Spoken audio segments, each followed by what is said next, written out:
E agora eu quero fazer uma oração de intercessão por sua vida, para que Deus abra sua mente e juntos entendamos esta lição. Para você que está chegando agora, para a revisão da lição da Escola Sabatina. Querido Deus, nós buscamos a Tua face, agradecidos por Teu amor e graça por nós. Continue conduzindo a nossa vida. Abra nossa mente e o nosso coração para entendermos a Tua palavra, em nome de Jesus. Amém. Quando falamos sobre a Bíblia como história, nós estamos dizendo que tanto a história quanto a arqueologia, elas auxiliam na veracidade da Bíblia. A Bíblia, ela conta histórias como verdades divinas.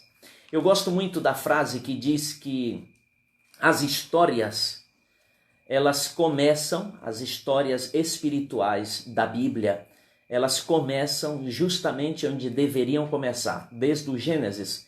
Por isso estudamos 2 lições anteriores sobre o Gênesis, né? Então, quando nós entendemos que as histórias começam onde todas as histórias devem começar, que é no livro de Gênesis, nós estamos dizendo que a Bíblia é um livro de história. E como um livro de história, ela encanta e conquista muitos corações, porque as pessoas gostam de ouvir histórias. Todo mundo gosta de ouvir história, criança, adulto, idoso. Então a Bíblia também é um livro que conta histórias. Só que a Bíblia conta histórias como verdades divinas. Não são simplesmente histórias para serem contadas, para fazer crianças dormirem e outras coisas mais. Mas são histórias com profundidades bíblicas. Nas histórias bíblicas, Deus, ele é sempre exaltado como um protagonista em busca da salvação do homem. Desde o Gênesis a Malaquias, Mateus, Apocalipse, você vai encontrar que as histórias bíblicas apresentam um Deus que está em busca de salvar a humanidade, de trazê-la para perto dele através da salvação. Ao lermos o texto para memorizar, Êxodo 20, verso 2 diz assim: Eu sou o Senhor teu Deus, que te tirei da terra do Egito. Nós vemos de antemão a presença de Deus na condução do seu povo e na salvação deste povo, o povo israelita, o povo hebreu, na saída deles do Egito e acompanhando toda a trajetória deste povo. E ele já se apresenta, eu sou o Senhor teu Deus, eu sou o Senhor que te tirei do Egito. E aqui você já começa vendo a história do Êxodo, né? Da saída do povo de Deus e como Deus esteve presente na vida daquele povo. A presença do Senhor faz toda a diferença na história do seu povo. A nossa vida, ela só tem grande relevância porque nós contamos com a presença de Deus na nossa história. A historicidade bíblica, ela é verdadeira e real. Você vai encontrar algumas provas arqueológicas, comprovações históricas e também bíblicas ao longo do estudo da lição. A Bíblia possui um segmento histórico ao longo de toda a sua narrativa, né? Então a Bíblia, podemos dizer, como disse o autor, é constituída na própria história. A principal história bíblica que nós vamos encontrar é a história da salvação, por isso o autor já apresenta de início a pessoa de Jesus Cristo.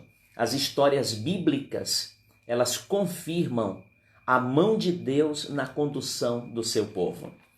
E aí você tem o exemplo de Davi, Salomão e a monarquia, reis que as comprovações históricas, linguísticas e também arqueológicas comprovam o quão verdadeiras são essas histórias de Davi, de Salomão e da monarquia no povo de Israel.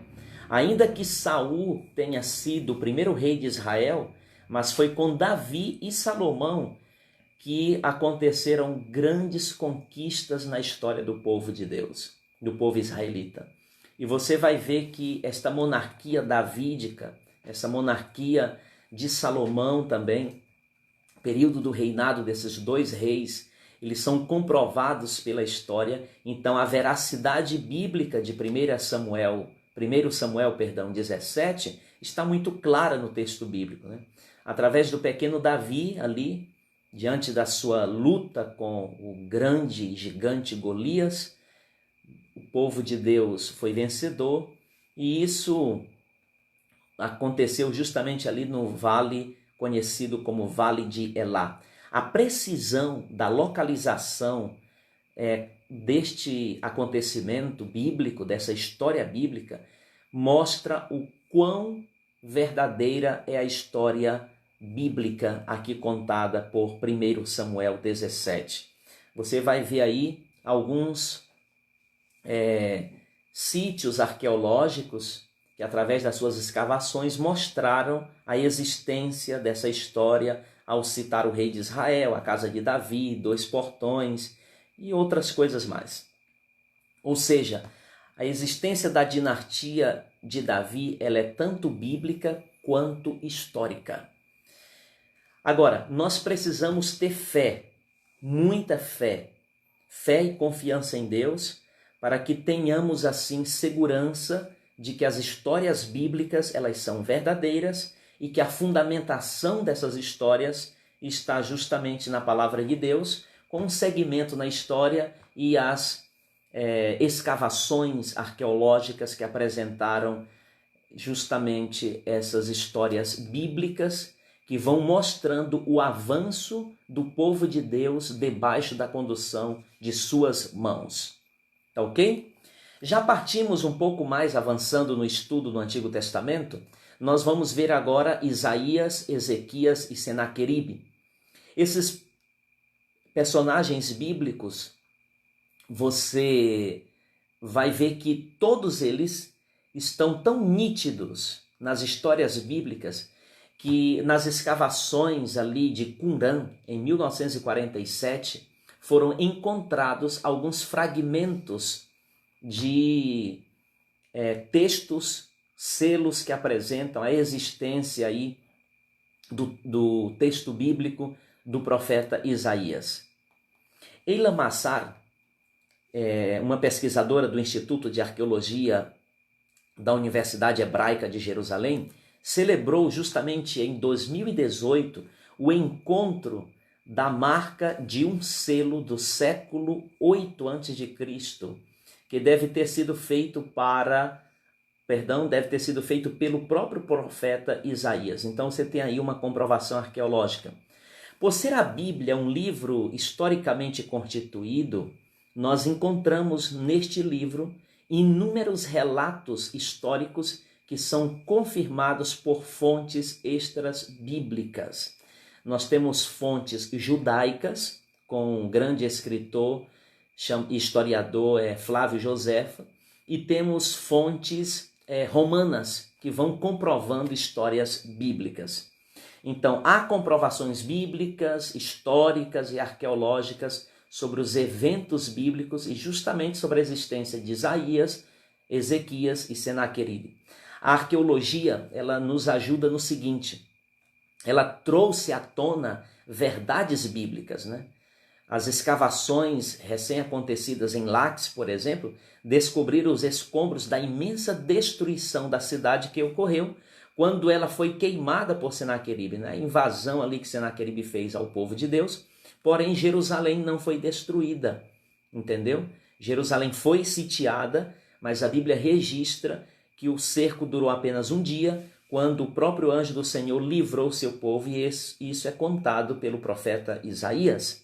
Através dos feitos registrados na Bíblia, feitos divinos, feitos de Deus, nós vemos que a história também vai comprovando e mostrando que essas ações, elas foram verdadeiras e que Deus esteve e sempre estará na condução do seu povo. Louvado seja Deus por isso.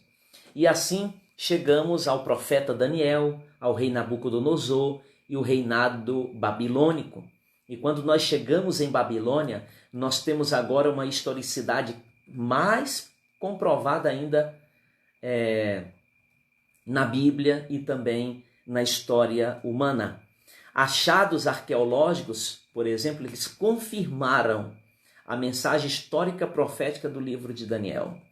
Você vai ver que desde aí da época de Daniel, ali com o reinado de Nabucodonosor, e as grandes conquistas babilônicas. Hoje, Babilônia está debaixo do que atualmente nós conhecemos como Iraque. Então, se você fizer escavações, e grupos de arqueólogos que já fizeram escavações por aquelas regiões, já descobriram sim a existência que comprova a existência de alguns tabletes e pedras e muitas outras coisas que comprovam essa veracidade da história do reinado do povo da Babilônia e a existência de Daniel. As nossas decisões, assim como Daniel tomou muitas decisões ali na Babilônia, mostram o quanto é propício e essencial tomar uma decisão no presente diante do Senhor, para que em um futuro nós possamos continuar fiéis a Ele. Daniel fez isso. Daniel, quando chegou na Babilônia, era um jovenzinho e por 70 anos viveu ali na Babilônia, em um isolamento da sua terra, do seu povo, da sua família, mas sempre se manteve fiel ao Senhor. O interessante é que a vida exemplar de Daniel, ela influenciou até mesmo reis pagãos, né? Como Nabucodonosor e outros reis que, através do exemplo de Daniel, tomaram conhecimento sobre Deus, e o próprio Nabucodonosor terminou se convertendo. Outros não, deixaram seu coração ali endurecido. A história bíblica e a mensagem profética do livro de Daniel são altamente confirmadas, né? Há motivos para que nós continuemos acreditando na mensagem bíblica, porque ela realmente é verdadeira. Nós precisamos tomar decisões convictas e sinceras ao lado da verdade de Deus, assim como Daniel, um exemplo e um modelo de fidelidade, de confiança, de segurança em Deus. E agora avançamos, entramos no Novo Testamento e vamos terminando a revisão do estudo da lição, trabalhando a pessoa de Jesus Cristo, né? O Jesus histórico. Há uma grande e vasta discussão no mundo filosófico, teológico, sobre o Jesus histórico e o Jesus da fé. Existe uma divisão grande entre um grupo que apresenta Jesus simplesmente como um personagem histórico, fez história, um homem bom que conquistou corações e tal, e que dividiu a história, aquilo tudo. Mas há também um outro grupo que defende o Cristo da fé, o Jesus da fé, aquele que veio não só para apresentar uma história, não só para conquistar corações como um bom homem, talvez como um profeta, como um sacerdote e tal, mas aquele que veio realmente para salvar a humanidade. E esse Jesus histórico, ele é apresentado ao longo de toda a Bíblia. O interessante é que a veracidade da existência de Jesus na história da humanidade está em um simples fato de que, através de Cristo, a vinda dele à Terra dividiu a própria história. E hoje nós calculamos assim, antes de Cristo e depois de Cristo. Além das fontes bíblicas, a literatura judaica e as fontes não judaicas apresentam a historiografia de Jesus como aquele que realmente existiu entre nós. Nós temos na literatura judaica Flávio Joséfo, que vai apresentar e citar Jesus Cristo em alguns dos seus escritos. Plínio, por exemplo, Tácito, fontes não judaicas, que também apresentam a existência de Cristo. Por exemplo, Tácito era um historiador que fala da perseguição de Nero aos cristãos, e ele menciona em seus escritos o nome de Cristo. O Cristo histórico também é o Cristo da fé cristã. Louvado seja Deus por isso. E aí, quando você lê Mateus capítulo 26, versos 57 a 67, João 11, versos 45 a 53, João 18, versos 29 a 31, e aqui o autor faz a pergunta sobre quem foi Caifás, qual foi o seu papel na morte de Cristo, Pilatos, qual foi a importância da decisão para que ali diante do Sinédrio se realizasse os seus objetivos, falando da condenação, do julgamento e execução desse julgamento sobre a pessoa de Jesus. Você vai ver tanto na história quanto na Bíblia que Caifás foi um sumo sacerdote que instigou o Sinédrio, que era o grupo dos homens ali, doutores da lei, os líderes, da religiosidade da época. Ele instigou o sinédrio ao ponto de que Jesus realmente fosse levado ali a julgamento, a execução de Jesus. Já Pilatos era o governador da Judéia e foi ele quem realmente se eximiu de julgar a pessoa de Jesus, deixando Jesus nas mãos dos judeus. E você vai ver aí que alguns achados arqueológicos deram comprovação para a história bíblica que ali os evangelistas contam nos evangelhos sobre a existência de Caifás e Pilatos.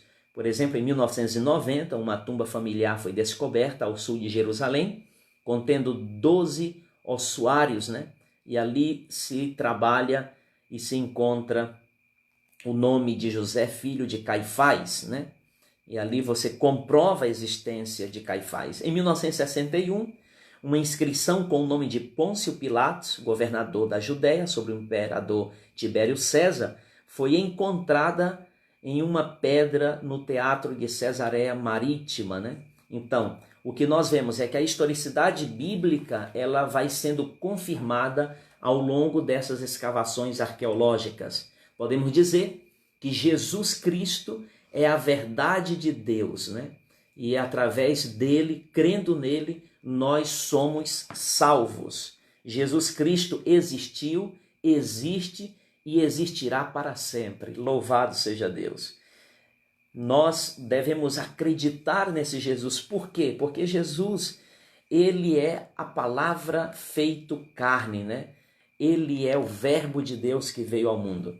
E por fim, termino dizendo, queridos, essas últimas partes da lição aí de quinta-feira, sexta-feira, que é preciso ter fé para continuar acreditando na história bíblica, porque a Bíblia foi escrita por homens de fé para homens de fé. A verdade teológica da Bíblia baseia-se na verdade histórica. Fé e história andam juntas aqui neste processo de confirmação da crença de que a Bíblia é a palavra de Deus. Nós precisamos olhar para os relatos da Bíblia com os olhos da fé e ver a mão de Deus agindo ali. A verdadeira fé, ela é contagiante e envolvente. E você vai ver vários exemplos baseados em Hebreus capítulo 11, conhecido como o capítulo da galeria dos heróis da fé, desde Enoque, Noé, Abraão, Sara, José, Moisés, Raabe e Sansão, homens e mulheres que nos ensinam poderosas lições de como nós devemos aprender a viver pela fé, crendo na palavra de Deus. Por exemplo,